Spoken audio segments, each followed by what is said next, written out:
오늘날 우리들은 하나님께서 인류를 창조하신 이래로 가장 문명이 발달되어 있고 소위 먹고 살기에 가장 좋은 시대를 살고 있다고 볼 수가 있습니다.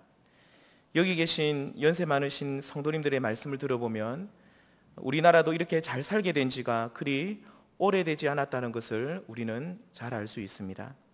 가깝게는 6.25로부터 멀게는 임진왜란까지 수많은 외세의 침략과 전쟁이 있었고 소위 말하는 약소국의 서러움을 어느 민족보다도 많이 바랐던 것을 우리는 알 수 있습니다. 그런데 이렇게 풍요로운 시대는 하나님 앞에서 가장 범죄하기 쉬운 때임을 또한 우리는 기억해야 될 것입니다. 타락한 사람들은 좋은 것을 먹고 마시고 누리며 이렇게 살면서 하나님 앞에 순종하는 법을 배우면 좋을 것인데 그것이 아니라 오히려 더욱 범죄하는 자리로 나아가고 있는 것을 우리는 쉽게 볼 수 있다는 말입니다.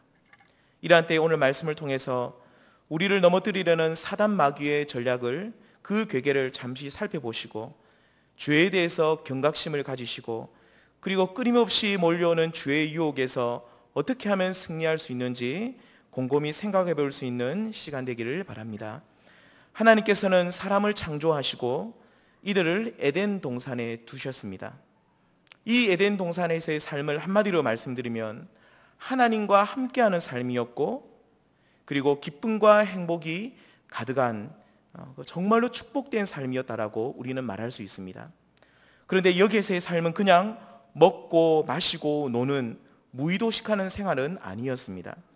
창세기 2장 15절 말씀해 보시면 하나님께서는 첫인간 아담과 이 하와를 에덴 동산에 두시면서 동산을 경작하고 그것을 돌보는 책임을 주셨다라고 말씀하고 있습니다.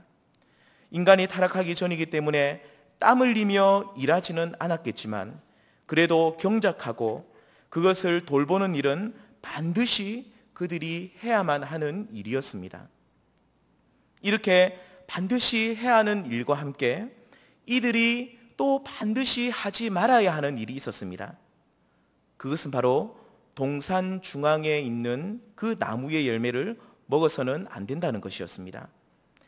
2장 16절 창세기 2장 16절 말씀해 보시면 하나님께서는 아담과 하와에게 동산의 모든 나무의 열매는 임의로 먹을 수 있지만 곧 자유롭게 마음대로 먹을 수 있지만 하지만 이렇게 모든 것을 다 먹을 수 있어도 먹을 수 없는 금단의 열매가 있음을 분명히 말씀하셨습니다. 그것이 바로 선악을 알게 하는 우리가 말하는 선악과 나무 열매였습니다. 오늘 본문에 등장하는 이 뱀의 모습으로 등장하는 이 사탄은 이러한 상황을 잘 이용해서 첫인간 하와를 유혹하고 있습니다. 뱀은 여자에게 이렇게 접근합니다. 본문 1절 말씀해 보시면 하나님이 참으로 너희에게 동산 모든 나무의 열매를 먹지 말라 하시더냐라고 말합니다. 이 말은 무슨 뜻입니까? 여기서 참으로라는 말은 진짜로 정말로라는 그런 뜻입니다. 하나님이 참으로 선하신 분이시고 너희에게 자유를 주시는 분이라고 한다면 정말로 선악과를 먹지 말라고 하셨느냐라고 묻고 있는 것입니다. 이 질문은 하나님의 그 모습을 의도적으로 왜곡하고 있는 질문이라고 우리는 볼 수 있습니다. 하나님의 형상으로 지음받은 첫인간 아담과 하와를 사랑하셨기 때문에 동산에 두셨고 그리고 그 가운데서 모든 것을 누릴 수 있도록 하셨지만 한 가지 곧 선악과는 먹지 말라고 하신 것이었습니다. 하지만 하와는 하나님을 인색한 분으로 그리고 우리의 자유를 빼앗는 분으로 왜곡하고 있는 이 사탄의 괴계를 정말로 알지 못하고 여기에 빠져버리게 됩니다. 그리고 그 말에 동조하면서 하나님께서는 먹지만 말라고 하신 것이 아니라 심지어 만지지도 말라고 했다라고 하나님의 말씀을 곡해하면서까지 하나님을 아주 나쁜 분으로 만들어가고 있는 것을 우리는 알 수가 있습니다. 사랑하는 성도님들, 오늘날 사탄은 이렇게 하나님의 모습을 왜곡시키고 있습니다. 66권 성경에 게시된 하나님의 모습이 아니라 자기 마음대로 만든 하나님을 소개하고 있다는 말입니다.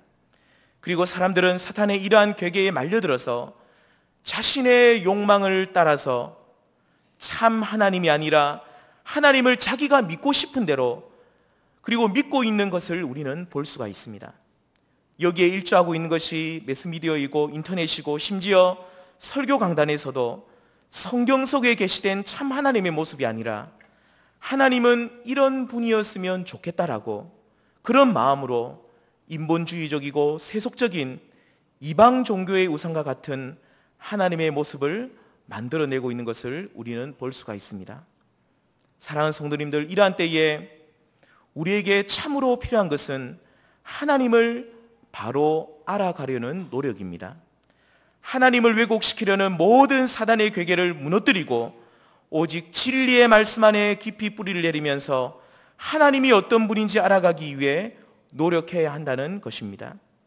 우리는 흔히 성경을 읽을 때에 나에게 주는 교훈에만 집중하는 경향이 있습니다. 하지만 성경 읽기의 가장 1차적인 목표는 하나님이 어떠한 분인지를 알아가기 위해서 우리는 노력해야 됩니다. 성경에는 하나님의 모습이 다양한 측면으로 게시되어 있습니다. 거룩하신 하나님, 전능하신 하나님, 은혜를 베푸시는 하나님, 그리고 때로는 징계하시는 하나님, 심판하시는 하나님, 불의와 결코 타협하지 않는 하나님. 우리는 이와 같은 하나님을 성경을 통해서 만나야 할 것이며, 그리고 무엇보다도 그분을 알아가기 위해 이 성경을 읽어나가며 그분을 알아나가기 위해서 날마다 힘쓰며 노력해야 할 것입니다. 이러한 사람만이 사단의 계략, 이 세상의 속임 가운데 당하지 않고 오직 하나님께 자신을 드리기 위해 힘쓰는 사람이 될 것입니다. 오직 성경을 읽고 묵상하는 삶에 힘쓰시면서, 그리고 설교 시간에 하나님의 말씀 듣는 것에 무엇보다 더 힘쓰시면서 하나님이 어떠한 분이신지 알아가시는 귀한 성도님들 다 되시기를 바랍니다. 그래서 이 시대 가운데 몰려오는 거짓의 영에 미혹되지 마시고, 하나님을 왜곡시키려는 사단의 계략에 넘어가지 마시고, 참되신 하나님을 알아가시고 그 하나님만을 온전히 섬길 수 있는 우리 귀한 성도님들 되시기를 소망합니다. 두 번째, 오늘 본문에 나타난 사단 마귀의 전략은 내가 만일 이 선악과를 먹는 날에는 하나님처럼 된다는 그런 거짓으로 미혹하고 있습니다. 오늘 본문 5절 말씀에 기록된 대로 너희가 그것을 먹는 날에는 하나님과 같이 된다라고 미혹하고 있습니다. 여기서 하나님처럼 된다는 말은 무슨 뜻이겠습니까? 그것은 바로 너희가 선악과를 먹게 되면 이 에덴 동산의 주인이 될 수 있다는 그런 뜻입니다. 어떤 분들은 왜 하나님께서 하필이면 에덴 동산에 선악을 알게 하는 이 나무를 두셨는지 모르겠다라고 말씀하시는 분들이 있습니다. 다시 말씀드리면 아예 이 에덴 동산에 선악과가 없었다라고 한다면 첫 인간 아담과 하와는 이러한 유혹도 받지 않았을 것이고, 그런데 왜 하필이면 에덴 동산에 이렇게 하나님께서 선악과를 두셔서 사람이 유혹을 받도록 하셨냐라고 물어보시는 분들이 있습니다. 성도님들은 여기에 대해서 어떻게 생각하십니까? 하나님께서 우리를 일부러 시험하시기 위해서 여기에 선악과를 두셨다라고 생각하십니까? 여기에 대한 답은 하나님의 왕되심, 하나님의 주권과 연관해서 우리는 생각해 볼 수가 있습니다. 창세기 말씀에서 한 가지 예를 들어보면 창세기 39장에 나온 시위대장 보디발 집에 있는 요셉을 생각해 보시길 바랍니다. 보디발의 아내가 요셉을 유혹하기 위해서 계속해서 눈짓을 보내고 동침하기를 요구했을 때에 요셉은 이렇게 말합니다. 39장 9절 말씀해 보시면 이 집에는 나보다 큰 이가 없으며 주인이 아무것도 내게 금하지 아니하였어도 금한 것은 당신뿐이니이다 라고 그렇게 말합니다. 이 말은 무슨 뜻입니까? 요셉은 보디발의 집에서 자기가 하고 싶은 것을 다 할 수 있는 자유가 있었지만 단 한 가지 할 수 없는 것이 있었다는 것입니다. 그것은 바로 보디발의 아내를 손대는 일은 결코 할 수 없었다는 것입니다. 요셉의 이 말을 통해 우리는 무엇을 알 수 있습니까? 그렇습니다. 바로 이 집의 주인이 누구인지를 분명하게 우리는 알 수 있습니다. 요셉은 모든 것은 다 할 수 있었지만 한 가지 못하는 그것을 통해서 이 집의 주인은 요셉 자신이 아니라 시위대장 보디발이라는 것을 그는 스스로 인정하고 있는 것입니다. 이와 같은 논리가 오늘 말씀에도 적용됩니다. 에덴 동산에서 아담과 하와는 임의로 모든 것을 다 먹고 마실 수 있는 자유를 얻었습니다. 한마디로 모든 것을 다 할 수 있다는 것입니다. 무엇만 빼고 말입니까? 그렇습니다. 바로 선악을 알게 하는 나무의 열매를 먹지 않는 것을 빼고는 모든 것을 다 할 수 있었습니다. 아담과 하와는 이 한 가지 못하는 것을 통해서 이 동산의 주인은 아담과 하와 자신들이 아니라 오직 하나님이라는 것을 인정할 수가 있었던 것이었습니다. 그리고 아담과 하와는 이렇게 에덴 동산에서 하나님의 주권을 인정하고 하나님의 주인 되심을 인정하고 살 때 가장 복되고 행복한 삶을 살 수 있었다라고 하나님은 말씀하고 있는 것입니다. 하지만 사탄은 누구에게도 예속되고 싶어 하지 않고 자신이 주인 노릇하며 살기를 원하는 그 인간의 교만한 마음에 유혹의 불씨를 던지고 있습니다. 곧 너희가 이 선악과를 먹는 날에는 하나님처럼 이 동산의 주인이 될 수 있다라고 유혹하고 있는 것입니다. 그때 첫 인간 하와는 자신이 하나님처럼 이 동산의 주인이 될 수 있다고, 하나님께 예속되기 싫다고, 그래서 그 욕심에 이끌려서 그것을 먹게 되었던 것이었습니다. 사랑하는 성도님들, 아담과 하와의 후손인 오늘날 우리 모두는 자신이 왕이 되고 싶어하는, 자신이 어떤 곳에서든지 자신이 주인이 되고 싶어하는 그런 타락한 욕심을 누구나 다 소유하고 있습니다. 그래서 누군가가 우리에게 내가 왕이 되어라, 내가 주인이 되어라라고 그렇게 말하면 거기에 대해서 싫다라고 거절할 사람이 별로 없다는 것입니다. 먼저 우리의 삶을 보십시오. 우리는 예수님을 믿는다고 하면서 끊임없이 자신이 왕이 되고자 하는, 자신이 주인이 되고자 하는 욕심 가운데 살고 있는 우리를 볼 수가 있습니다. 교회의 모습도 보십시오.